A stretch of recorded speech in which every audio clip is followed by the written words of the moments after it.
Iran ইস্যুতে দৃঢ় Trump স্থল অভিযানের শঙ্কা কম। মার্কিন আইন প্রণেতাদের প্রতি রেজা পাহলবির বার্তা।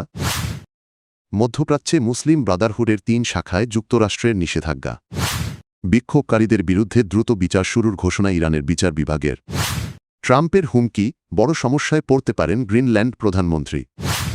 ইরানে হস্তক্ষেপের বিষয়ে দৃঢ় অবস্থানে রয়েছেন মার্কিন প্রেসিডেন্ট ডোনাল্ড ট্রাম্প। চলমান সরকার বিরোধী আন্দোলনের প্রেক্ষাপটে তিনি প্রকাশ্যে ইরানি বিক্ষোভকারীদের সমর্থন জানিয়ে তেহরান সরকারের বিরুদ্ধে কঠোর বার্তা দিয়েছেন। সামাজিক যোগাযোগ মাধ্যমে দেওয়া এক পোস্টে ট্রাম্প বলেন, ইরানি দেশপ্রেমিকরা আন্দোলন চালিয়ে যান, হত্যাকারী ও নির্যাতনকারীদের নাম সংরক্ষণ করুন, তারা চড়া মূল্য দেবে। তিনি জানান, বিক্ষোভকারীদের বিরুদ্ধে সহিংসতা বন্ধ না হওয়া পর্যন্ত ইরানি কর্মকর্তাদের সঙ্গে সব বৈঠক বাতিল করা হয়েছে। তবে ইরানের বিরুদ্ধে যুক্তরাষ্ট্র কী পদক্ষেপ নেবে সে বিষয়ে ওয়াশিংটনে এখনও চূড়ান্ত সিদ্ধান্ত হয়নি। আলোচনায় রয়েছে নিষেধাজ্ঞা জোরদার, সাইবার অভিযান এবং সীমিত লক্ষ্যভিত্তিক সামরিক হামলা। ইরানের জনগণকে ক্ষমতায়নের জন্য কার্যকর পদক্ষেপ নিতে যুক্তরাষ্ট্রের আইন প্রণেতাদের আহ্বান জানিয়েছেন ইরানের শেষ শাহের জ্যেষ্ঠ পুত্র রেজা পাহলভি। তিনি বলেছেন, তেহরানের বর্তমান সরকার ভেঙে পড়লে বিরোধী শক্তিগুলো দায়িত্ব নিতে প্রস্তুত। বিবিসির প্রতিবেদনে বলা হয়, ফক্স নিউজকে দেওয়া সাক্ষাৎকারে নির্বাসিত এই রাজপুত্র সতর্ক করে বলেন, ৪৭ বছর ধরে দমনপীড়ন চালানো শাসকগোষ্ঠীর সঙ্গে তোষণ বা আলোচনার চেষ্টা ইরানকে আরও বিপদের দিকে ঠেলে দেবে। তিনি জানান, ইরানের ভেতর ও বাইরে থাকা বিরোধী শক্তিগুলো সমন্বিতভাবে দায়িত্ব নিতে প্রস্তুত যদি বর্তমান শাসন ব্যবস্থা পতন ঘটে। মধ্যপ্রাচ্যের মুসলিম ব্রাদারহুডের ৩টি শাখাকে সন্ত্রাসী সংগঠন হিসেবে ঘোষণা করেছে যুক্তরাষ্ট্র। মঙ্গলবার মার্কিন পররাষ্ট্র দপ্তর এ সিদ্ধান্ত জানায়।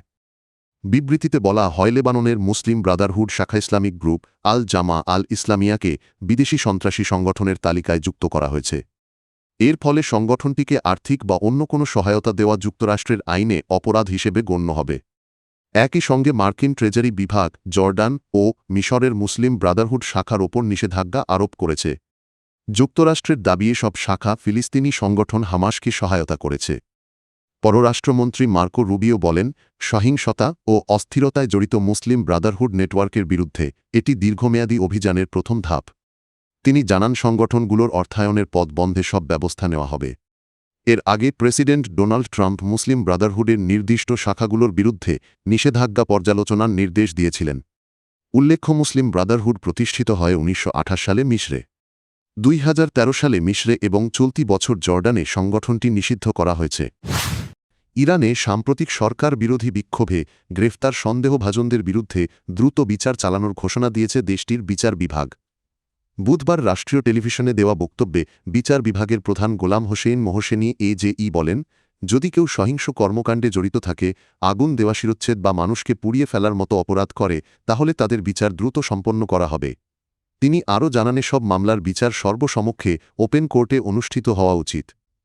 তেহরানের একটি কারাগার পরিদর্শনের সময় তিনি প্রায় ৫ ঘণ্টা ধরে আটক বিক্ষোভকারীদের মামলার অগ্রগতি পর্যালোচনা করেন। ইরানি কর্তৃপক্ষ এই বিক্ষোভকে দাঙ্গা হিসেবে আখ্যায়িত করেছে। অন্যদিকে মানবাধিকার সংস্থাগুলো বলছে, হাজারো মানুষ গ্রেফতার হয়েছেন এবং আশঙ্কা করা হচ্ছে বিচার প্রক্রিয়ায় মৃত্যুদণ্ডের ব্যাপক প্রয়োগ হতে পারে। পরিস্থিতি এখনও উচ্চমাত্রার উত্তেজনাপূর্ণ অবস্থায় রয়েছে। গ্রিনল্যান্ড দখলের হুমকি আবারও জোরালো করলেন মার্কিন প্রেসিডেন্ট ডোনাল্ড ট্রাম্প। তিনি বলেছেন, অর্থনৈতিক বা সামরিক শক্তি যে কোনো উপায়ে গ্রিনল্যান্ডকে যুক্তরাষ্ট্রের সঙ্গে যুক্ত করতে চান। তবে গ্রিনল্যান্ডের প্রধানমন্ত্রী জেন্স ফ্রেডেরিক নিলসেন স্পষ্ট জানিয়ে দিয়েছেন, গ্রিনল্যান্ড যুক্তরাষ্ট্রের সঙ্গে যোগ দেবে না, তারা ডেনমার্কের সঙ্গেই থাকবে। কোপেনহেগেনে ডেনমার্কের প্রধানমন্ত্রী মেটে ফ্রেডরিকসেনের সঙ্গে যৌথ সংবাদ সম্মেলনে নিলসেন বলেন, আমরা যুক্তরাষ্ট্র নয়, আমরা ডেনমার্ক, ন্যাটো ও ইউরোপীয় ইউনিয়নের অংশ থাকতে চাই। শান্তিপূর্ণ সংলাপই আমাদের পথ। এই বক্তব্যের প্রতিক্রিয়ায় ট্রাম্প হুমকি দিয়ে বলেন, আমি নিলসেনকে চিনি না, কিন্তু এই সিদ্ধান্ত তার জন্য ভবিষ্যতে বড় সমস্যা হয়ে দাঁড়াবে। এদিকে চলমান উত্তেজনা নিয়ে আলোচনার জন্য ওয়াশিংটনে আজ মার্কিন ভাইস প্রেসিডেন্ট জে.ডি. ভ্যান্স ও পররাষ্ট্রমন্ত্রী মার্কো রুবিওর সঙ্গে ডেনমার্ক ও গ্রিনল্যান্ডের পররাষ্ট্রমন্ত্রীদের উচ্চ পর্যায়ের বৈঠক অনুষ্ঠিত হওয়ার কথা রয়েছে। পরিস্থিতি ঘিরে আর্কটিক অঞ্চলে কূটনৈতিক উত্তেজনা বাড়ছে।